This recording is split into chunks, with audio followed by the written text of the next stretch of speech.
Fala pessoal, tudo bem? No vídeo de hoje eu vou falar sobre os registradores do Mega Drive. Esse assunto aqui é bem importante se você quer programar em Assembly, porque se você fazer alguma coisa mais baixo nível, ou em Assembly direto, ou mesmo programando ali, às vezes alguma coisinha assim em baixo nível, é bom ter o conhecimento dos registradores da CPU, porque isso aí impacta direto no que você vai fazer. Todas as instruções aí praticamente manipulam registradores. Então tem que ter esse conhecimento aí de quais registradores existem e para que eles servem. Porque se você pegar um código ali, você tem que estar manipulando todos os registradores, uma hora ou outra ali, né? Eu vou falar sobre os registradores da CPU principalmente, mas também vou falar daqueles registradores que ficam em outros dispositivos, que nem eu falei num vídeo passado aí nessa série aqui. Mas vou passar só por cima porque vão ter vídeos no futuro aí específicos sobre esses dispositivos. A placa de vídeo, o chip de vídeo lá, né, de som, o Z80, aquela parte do Z80 ali, né? Então, aqui eu vou pincelar só, vou falar mais sobre a parte da CPU mesmo. Que no Mega Drive é bem mais simples que no Super Nintendo. A gente vai ver aí que o Super Nintendo, eu acho particularmente o Super Nintendo mais complexo, essa parte aqui de CPU. Vocês vão ver que tem a questão de bancos, de memória, umas coisas que não tem aqui no Mega Drive. Então, para começar, deixa o like aí no vídeo. Se você ainda não é inscrito aqui no canal, se inscreve aí. Sempre tô lançando vídeos novos aí sobre vários assuntos aí de computação. Então, dá aquela força aí. Vamos começar então, né? A primeira coisa é ter a noção que o processador aqui do Mega Drive, o Motorola 68000, ele tem registradores de 32 bits. Essa CPU aqui ela é uma mistura de 32 bits com 16 bits. Ela tem coisas de 16 e coisas de 32. É diferente lá do Super Nintendo, que a CPU é 16 e 8 ali, né? Ela é 16 bits, mas tem coisas de 8 bits, porque ela emula lá o 6502 do Nintendinho. A gente vai ver que no Super Nintendo ele fica alternando entre esses modos 16 e 8 bits.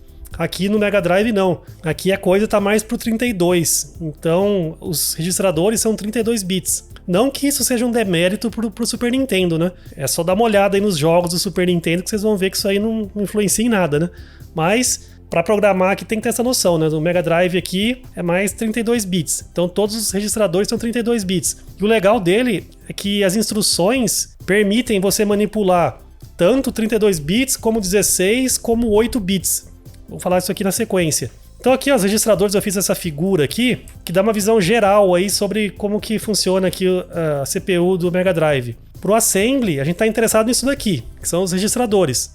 Então a gente tem 8 registradores de dados e 8 registradores de endereços. A Motorola lá decidiu fazer assim, colocar registradores específicos para dados e específicos para endereços, para apontar para coisas na memória. Então são 8 de cada. E cada grupo desses 8 aqui tem as suas particularidades. Já vou explicar na sequência aqui, que é o objetivo desse vídeo aqui. Então tem 8 de dados, 8 de endereços. A gente tem um Program Counter, que eu já expliquei em vídeos passados aí, que é o registrador que guarda o endereço da próxima instrução a ser executada. Então todos as CPUs têm isso aqui. E tem a Status Register, que é o registrador de status. Eu vou fazer um vídeo específico sobre Status Register depois. Isso aqui toda CPU tem isso aqui e é muito importante, né? Então aqui eu vou citar só por cima. Tem um detalhe aqui na parte de endereços que o sétimo registrador aqui, na verdade eles são 2, mas eu vou explicar isso aqui mais pra frente. Então, de dados primeiro. De dados são 8 registradores, então os nomes são D0 até D7. Esses D0 até D7 a gente vai ver constantemente ali no Assembly. A gente pegar qualquer instrução ali, ou vai ter os de dados aqui, D0 a D7, ou vai ter os de endereço, que é o A0 até o A7. Se a gente pegar uma instrução aqui, por exemplo, add D0 D1, que ele vai somar os dois registradores. Eu vou falar disso aqui na sequência. Então, de dados são registradores que manipulam dados, que não são endereços. Pode ser endereços, mas é dados que você pega ali do seu programa para manipular ali. Isso aqui vai ficar claro quando a gente for criando programas aí, né? E o legal do Mega Drive aqui, dessa CPU, é que ela permite você manipular tanto 32 bits, como 16, como 8 bits. Mas a primeira coisa assim, a notar é que esses registradores são de propósito geral. O que isso aí significa? Significa que as instruções, por exemplo, essa add aqui, você pode colocar aqui qualquer um dos registradores. Aqui eu coloquei D0 e D1. Então a gente vai somar o D0 com o D1 e vai colocar o resultado no D1. Mas eu poderia usar qualquer um daqueles 8 lá. D4 com D7, D6 com D2, sei lá. são de propósito geral. E como eu disse, eles permitem a manipulação de bytes, o que é útil para manipulação de texto. Que é o seguinte, a Motorola lá, já citei aqui num vídeo passado, lá no comecinho dessa série, onde eu falei dos barramentos lá, né? Eu já citei que aqui com o barramento de dados do Mega Drive tem 16 bits. Então sai da CPU 16 bits de dados. É diferente do Super Nintendo que são 8 bits, né? No Mega Drive são 16. Só, eu vou falar disso aqui mais pra frente com mais detalhes, né? Mas a questão é que a Motorola, quando ela projetou essa CPU, ela sabia que na época lá é muito comum você manipular texto. Geralmente os textos estão codificados em ASCII, onde cada caractere é um byte. Então ela inseriu aqui na CPU uma forma de você manipular bytes. Então se você tem um registrador de 32 bits, você consegue manipular apenas o byte menos significativo aqui. Então só para lembrar, né, se você não entende essa nomenclatura aí. No caso aqui a gente tem 32 bits, certo? Se a gente quebrar no meio, a gente tem 2 segmentos de 16. Esse segmento mais à direita aqui é a palavra mais significativa. Um bloquinho de 8 bits é um byte. De 16 bits é uma word, que em português é palavra. E 32 bits é uma long word, que em português seria uma palavra longa, né? Mas eu vou falar sempre word ou long word. Byte, word, long word. Então se a gente quebrar aqui, ó, essa 32 bits em 2 segmentos de 16, o segmento mais à direita é a palavra mais significativa, é a word mais significativa. E a da esquerda é a menos significativa. A mesma coisa para os bytes. Se a gente quebrar 72 bits em 4 segmentos de 8, o byte mais à direita é o byte mais significativo e o byte mais à esquerda é o byte menos significativo. Então aqui nos registradores, quando a gente manipula bytes, a gente está sempre manipulando o byte menos significativo, o da direita. É que eu falei invertido aqui? Sei lá, o menos significativo da direita, o mais significativo da esquerda. Então a gente vai ver aqui que a manipulação de bytes, words e long words se dá pelo uso dos sufixos .b, .w e .l, respectivamente. Então, por exemplo, aqui ó, nessa instrução, eu fiz assim, ó, add.b, D0, D1. O que isso significa? Significa que a gente vai estar somando apenas o conteúdo do byte menos significativo. Apenas do byte. É por isso que a gente colocou .b. A gente não quer somar os 32 bits. A gente vai somar apenas os bytes mais à direita ali de cada registrador e o resultado vai no byte mais à direita daquele registrador. E um detalhe importante é quando a gente altera um byte aqui com esse sufixo .b ou .w aqui, a gente não altera o restante do registrador. Então eu fiz aqui ó, esse desenho aqui, né? Ele mostra bem essa parte aqui dos registradores, né? Eu coloquei a divisão por bit aqui nesse primeiro aqui, ó. Então o bit mais à direita, que é o menos significativo, é o D0. A gente vai D1, D2 até o D31, né? Para formar os 32. Então se a gente pegar uma instrução e fazer .b, que nem esse add aqui, a gente vai estar manipulando apenas esses 8 bits mais à direita. Aí esses outros aqui bits do 8 até o 31 ficam do jeito que estavam. Esses não são alterados. Então esse aqui é um detalhe importante nesses registradores de dados. Mesma coisa para Word. Se a gente manipular uma Word, a gente manipula só aquela Word. Os bits mais à esquerda aqui não são alterados.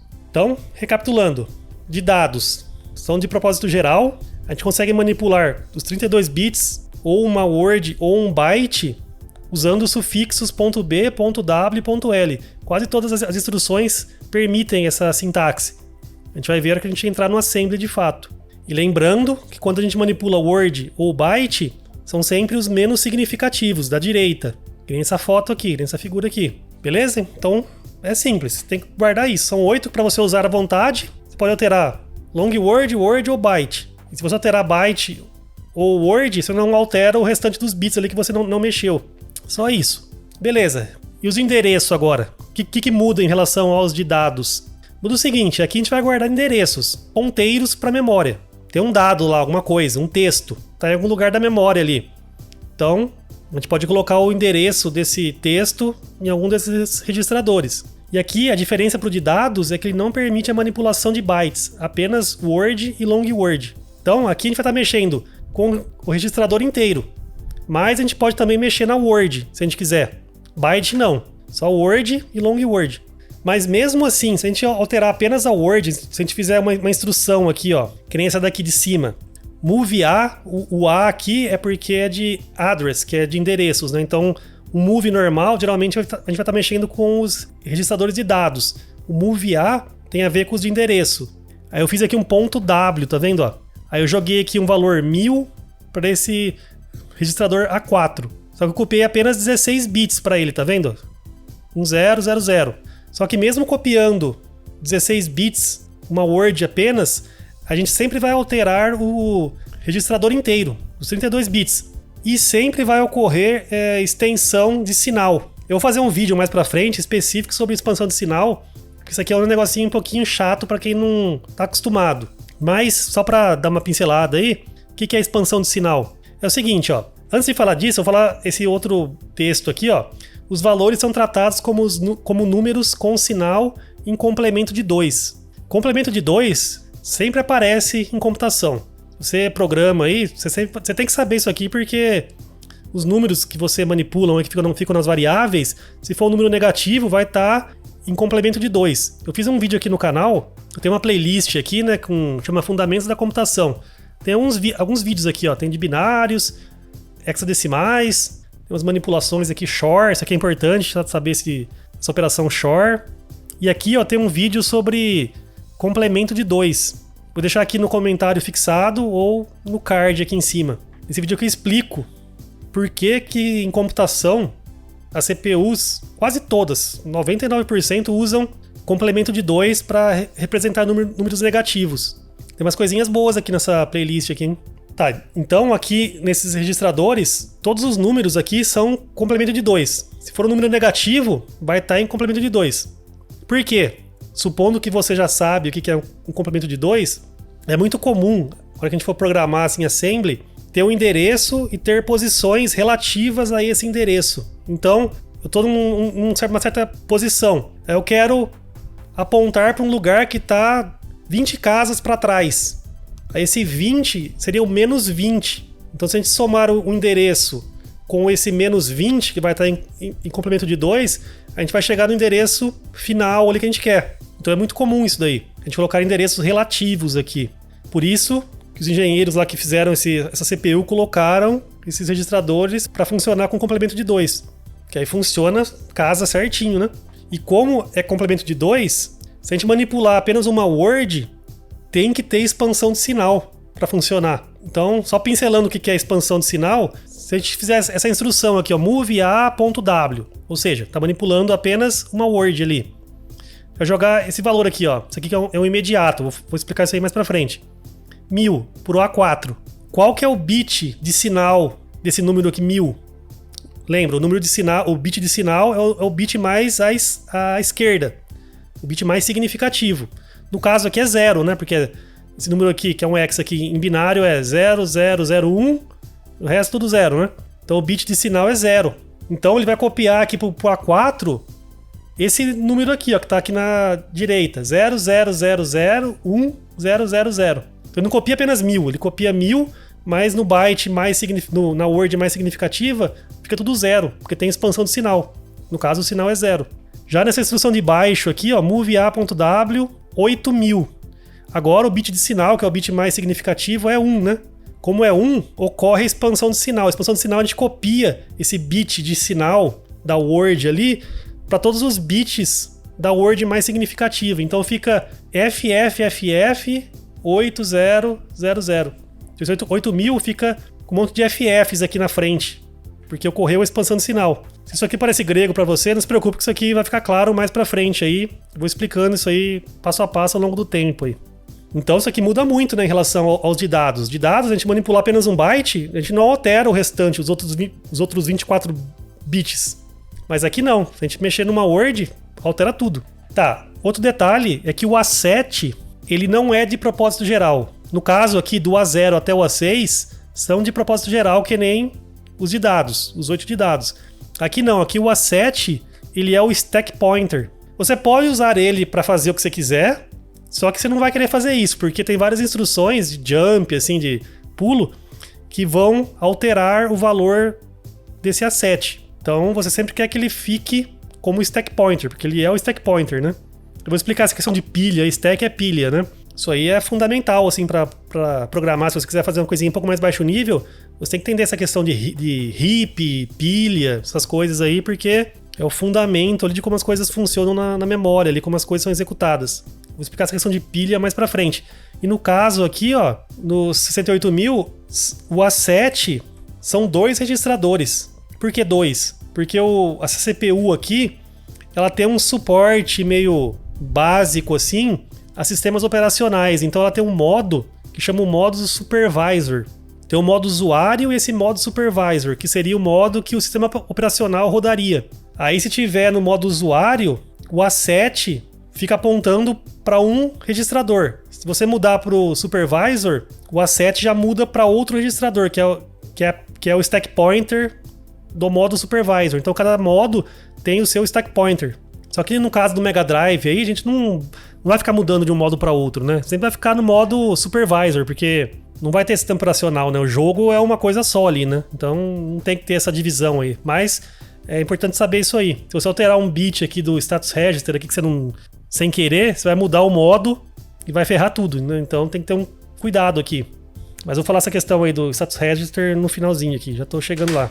Outro detalhe aqui, ó, apenas os 24 bits menos significativos são colocados no barramento de endereços. Lembra, já expliquei isso aí lá no passado nessa série aí, que tanto o Mega Drive quanto o Super Nintendo endereçam 16 megabytes de memória.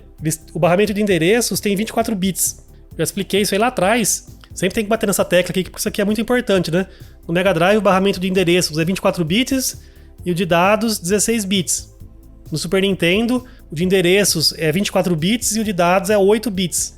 Se são 24 bits, endereça 16 megas, né? Vou falar sobre essa questão de mapa de memória num outro vídeo, que é bem legal, vai ser bem legal esse vídeo aí, bem importante. Então a gente tem 24 bits no barramento, só que os registradores aqui são de 32. Então o que acontece é que apenas os 24 bits mais à esquerda, ali, menos significativos, é que são usados pelo console. Os 8 bits mais significativos ali, mais à esquerda, ficam sem uso. Então eu fiz uma figura aqui, ó. A gente tem os 32 bits de endereços, apenas os 24 primeiros aqui é que são colocados no barramento. Aqui no site do canal aqui tem um artigo que eu fiz por um vídeo anterior aqui nessa série aqui, e aqui eu coloquei umas fotos do esquemático do Mega Drive. Se a gente vir aqui, ó, na CPU, tá vendo? É meio zoado isso aqui, mas esse chip mais à esquerda aqui é o 68000, tá vendo aqui, ó? Então tá vendo aqui que tem os 16 pinos de dados aqui, do barramento de dados, de D0 até D15, são 16, né?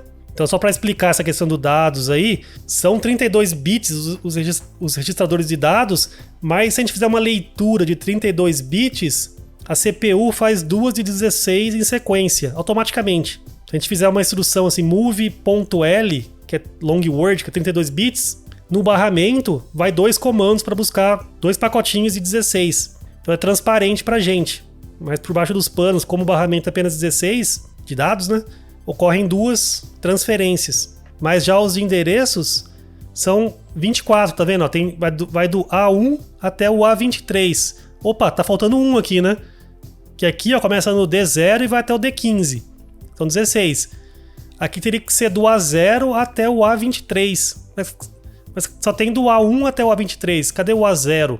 A questão aqui é o seguinte. O Mega Drive, essa CPU aqui, ela é 16 bits, no mínimo, ela é de 16 bits. O barramento é 16 bits de dados, né? Então, quando a gente está executando instruções, uma atrás da outra, assim, a gente está pegando sempre de 16 em 16 bits. Então, a gente sempre está pegando instruções de endereços que tem um valor par. O endereço é par, não é ímpar.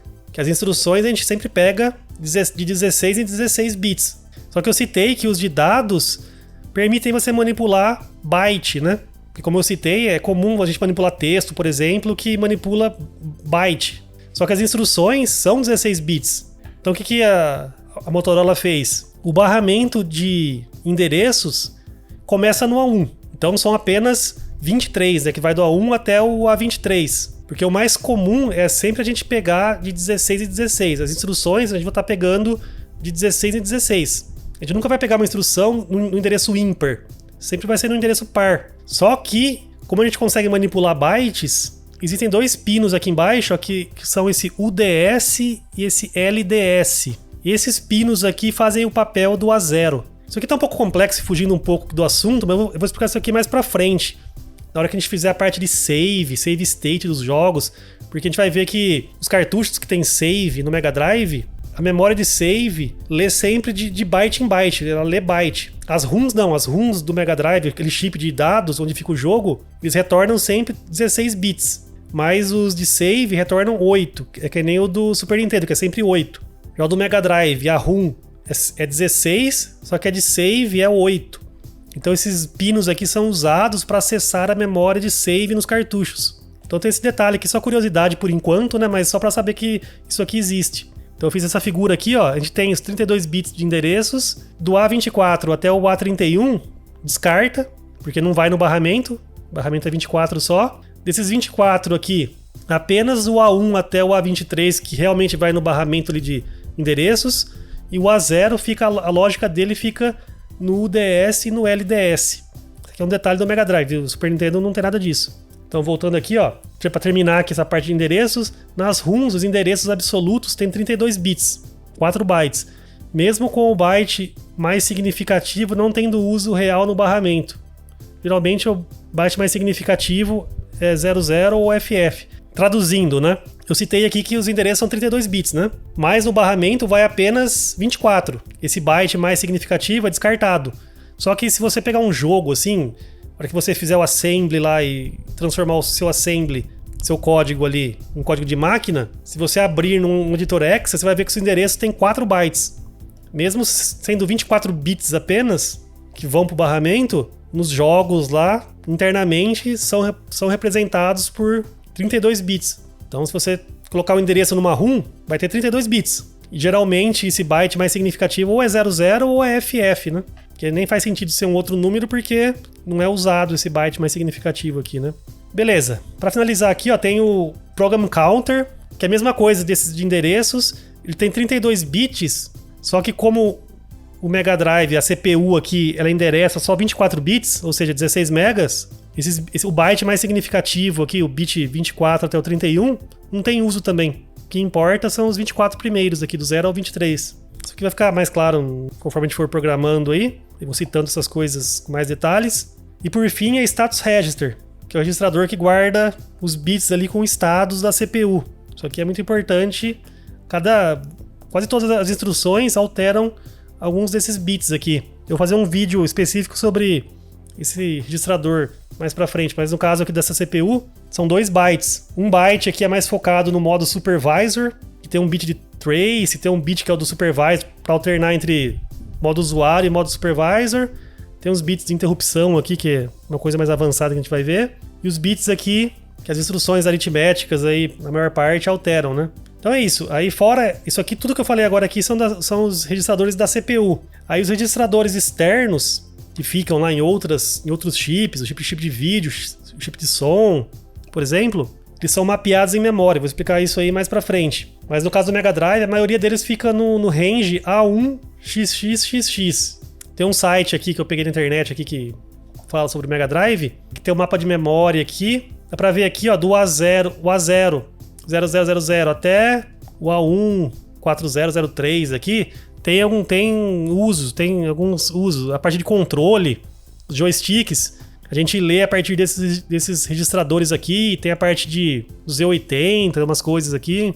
E o range C0, 0000 até o C00011 é a parte da VDP, a parte de vídeo. Só que isso aqui vai ter vídeos específicos mais pra frente. Então é isso, para não ficar muito longo, é isso. Foi muita informação aí, né? Mas tudo isso que eu falei, não precisa guardar tudo. Isso aqui a gente vai ficar vendo constantemente, isso aqui vai entrar na mente numa hora. Se você começar a programar mesmo, tiver interesse em seguir isso aqui e aprender mais a fundo, você vai ver que isso aqui vai entrar na mente uma hora. Isso aqui, apesar de ser consoles antigos, todo esse conhecimento é válido até hoje. Então é bem legal aprender isso aqui para ter uma noção de como as coisas funcionam hoje mesmo, né? Nos dias de hoje. Beleza? Então é isso. Se vocês gostaram, deixa o like aí e vejo vocês no próximo vídeo. Abraço!